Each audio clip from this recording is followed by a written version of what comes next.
Project 2025 is complex and hard to read, but if I had to sum it up, I would say that they are going to stop our movements by purging the federal government of anyone that's not from MAGA world, anyone that's not from Trump world.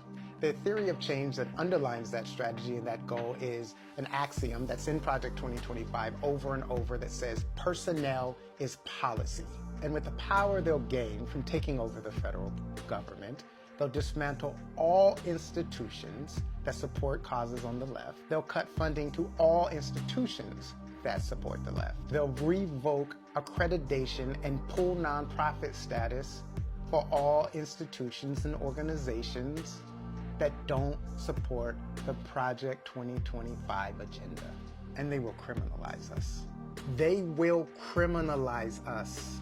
If you're white, it's hard for me to believe that you fully realize how irreversibly fucked we will be if they are able to achieve that. I am black. As a black man who's been criminalized all of his life, I know it's game over if we fail to stop that overreach. And I don't love it, but the stopping point is this election. It's not even technically a stopping point. It's not like the other side's gonna, it's not like the conservative right is gonna stop their fuckery because we stopped Donald Trump. But it is a pause button. It is a pause button we desperately need. And if you think we can fight them through Congress or through protests, then you have not read Project 2025. Now, to this idea that Project 2025 is not new, it's not a new threat, I will say that it's not new in the same way that Chevy trucks aren't new.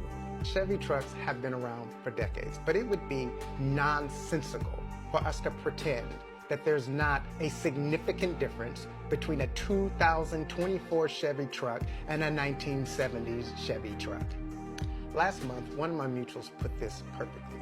He said, people are looking at Project 2025 like it's the start of something, like it's the commencement of a battle that we have to fight.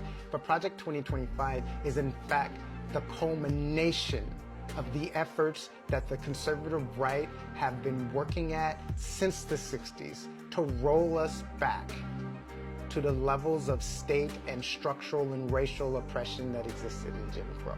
In other words, Trump's election isn't the start of the conservative agenda, it's the completion of the conservative agenda. If we can look past the heartbreak and the personal trauma of the overturn of Roe v. Wade and look at the wider implications of Trump world owning the Supreme Court, it's not hard to see that my mutual is right about this. So again, why is Madeline, a person who says she made 4 hours of content on Project 2025, minimizing the threat of Project 2025?